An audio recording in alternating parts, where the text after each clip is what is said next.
Le cœur est un jardin, cultivons avec soin. Bonjour tout le monde, je suis avec Jacques. Ensemble, aujourd'hui, nous allons démarrer notre première séance de dévotion d'une vie abondante de notre Église. Et aujourd'hui, nous allons parler de l'amour, qui est le premier aspect du fruit de l'esprit. Dieu veut nous conduire à une vie abondante et que nous soyons des porteurs de fruits. Et justement, nous avons besoin de travailler, coopérer ensemble avec le Saint-Esprit afin de vivre cette vie qui est abondante. Et l'amour, c'est quelque chose que nous aspirons tous. Oui. Nous désirons d'être aimés et nous désirons aimer les autres. Et tout le monde, on trouve notre bonheur dans l'amour. Justement, aujourd'hui, nous allons voir un peu la réalité et qu'est-ce qui se passe en fait dans l'amour et surtout de repérer des ennemis qui viennent nuire, qui viennent attaquer en fait notre arbre de l'amour, d'amour dans notre jardin. Le premier ennemi, c'est la méfiance. La méfiance, pourquoi la méfiance? En fait, dernièrement, dans le service, j'étais avec et j'ai senti de la méfiance de la part de sur le coup. Naturellement, ça m'a éloigné de la personne. Oui. Et non seulement éloigné de la personne, je sens que la personne n'est même pas. Oui. Donc, je pense que c'est évident quand quand tu ressens de la méfiance de la part de quelqu'un, tu ne sens pas aimé par la personne. Et c'est pourquoi j'ai dit le premier ennemi c'est la méfiance. Et est-ce que Jacques, ça t'arrive dans ta vie déjà que il se passe des choses comme ça avec la méfiance? J'avais un exemple.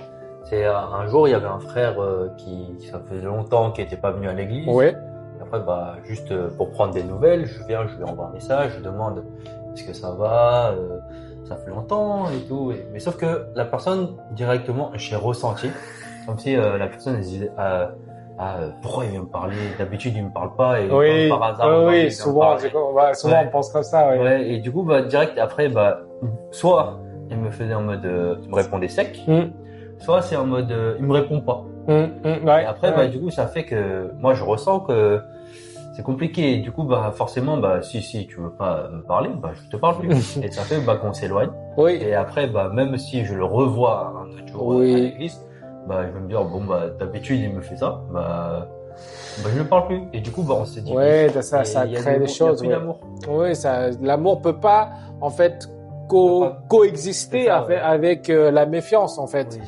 Et justement, comme tu as dit, la méfiance va nous conduire à la division, alors que l'amour nous conduit à l'unité. Oui.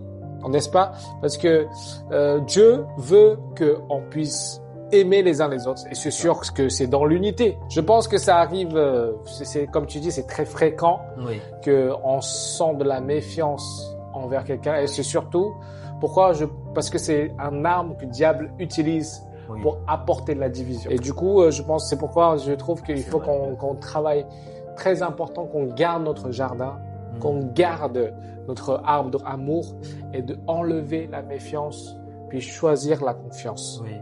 Afin que l'amour, peu importe avec qui cette relation puisse durer et puisse aller de plus en plus loin. Et est-ce que tu penses à un autre ennemi? Laisse-moi réfléchir.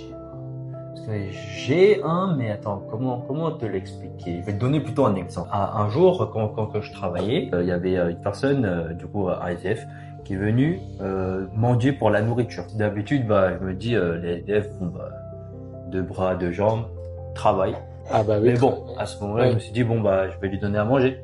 Du coup, le temps que la nourriture se prépare, je me suis dit, je vais parler un peu avec la personne. En parlant, je comprends que la personne, c'est plus, c'est pas par choix, c'est plutôt, il a subi. Et après, au début, sans qu'il me raconte son histoire, moi, je me dis, c'est lui, il veut pas travailler. Et du coup, c'est un peu comme de la méfiance, mais c'est pas de la méfiance, c'est juste que, direct, je mets un filtre et je dis, cette personne ne mérite pas que je l'aime. En fait, je pense que c'est plus de l'insensibilité. Parce que je trouve que cette insensibilité qui est très présente aussi, surtout envers les personnes qu'on connaît pas, mais envers les personnes proches aussi. Moi, ça m'est arrivé aussi l'année dernière, mais c'est pas vers une personne que je connais pas. Après, ça m'arrive aussi, hein, Oui. comme tu le penses, des gens dans la rue, des fois quand ils m'ont dit, Oui. ils demandent de l'argent, bah des fois ça m'arrive dans le passé de penser, bah ils ont qu'à travailler, ils ont qu'à à faire quelque chose, arrêter de créer je voyais que leurs problèmes C'est ça. et je voyais pas leurs besoins. Oui. Et dernièrement, moi, ce qui s'est passé, c'était avec un autre proche et on servait ensemble. Et dans mon cœur, j'ai senti que la personne n'était pas à la hauteur Oui. de ce qu'il doit être. Et ça m'a gêné pendant un moment parce que je trouve que si tu as ça comme responsabilité, tu as ça comme place, Oui, alors tu dois faire. Voilà, Oui. c'est ça. Tu dois être à la hauteur de ce qui est fait.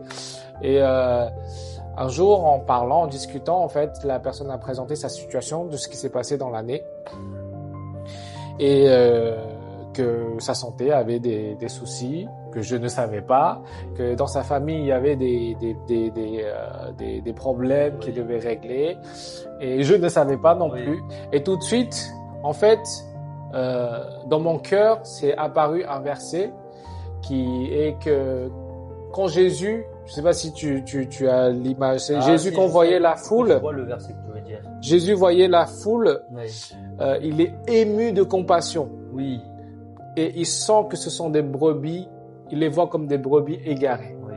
Parce que là, Jésus à ce moment-là, c'est sûr que les gens qui viennent voir Jésus, ils sont remplis de problèmes. Oui, On est d'accord, ils dans la vie, ils sont pas parfaits, il y a plein de péchés, ils ont plein de péchés.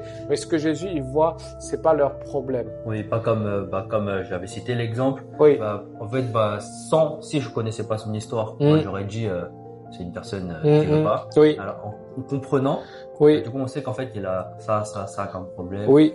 Et ça, il faut changer ce point de vue. Oui. Il faut changer cette vision des choses. C'est pour ça que je trouve qu'il faut qu'on travaille notre compassion, Oui. qu'on prend notre temps d'aller se mettre à la place des autres et de connaître la situation des autres, essayer de comprendre et non pas de commencer avec le préjugé, parce que le préjugé va rendre notre cœur insensible au dur, Oui. aux problèmes des autres. Ah. Et ce qu'on va apporter, c'est que du jugement, c'est que de l'attaque, Oui. c'est que ça nous aide pas pour aimer, quoi. Oui, c'est ça.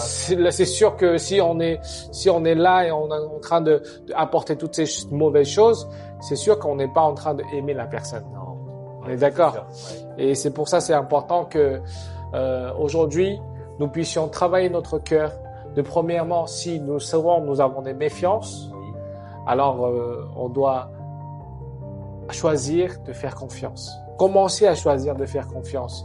Je ne sais pas si vous, frères et sœurs, ça vous arrive dans votre cœur il y a des filtres de méfiance envers les autres. Quand quelqu'un, des fois, il vient vers vous, c'est un tout simple, des fois c'est un simple geste. Mais le diable, il sème des méfiances pour qu'on s'éloigne. Et je pense aussi qu'il faut qu'on travaille aussi notre cœur dans les temps qui va arriver. C'est ça. Pour qu'on puisse être plus en plus en compassion envers les autres. Oui. Par exemple, je sais pas, la prochaine fois, si je revois cette personne, là, je prends plus de temps à l'aimer. Oui. À connaître ses besoins. Et non directement me dire, Voilà. Cette personne, on va pas l'aimer, on va rester loin. Oui. Ouais. Je pense que c'est quelque chose qu'on doit travailler. C'est un choix. Avec l'amour de Christ, qu'on puisse ensemble témoigner l'amour de Christ pour connaître les besoins des autres afin de les aimer. En tout cas, je crois que si on travaille notre compassion et on travaille la confiance, ça va nous aider mieux en mieux à vivre cette vie d'amour que Christ nous appelle à vivre. Que vraiment Saint-Esprit puisse nous guider et pas à pas, on puisse lui ressembler davantage. Ouais, d'avancer de plus en plus vers là. Amen. Amen. Donc, que Dieu vous bénisse, mes frères et sœurs. Ensemble, on se voit la semaine prochaine. Et surtout, n'oubliez pas de vous abonner. Salut! Salut tout le monde!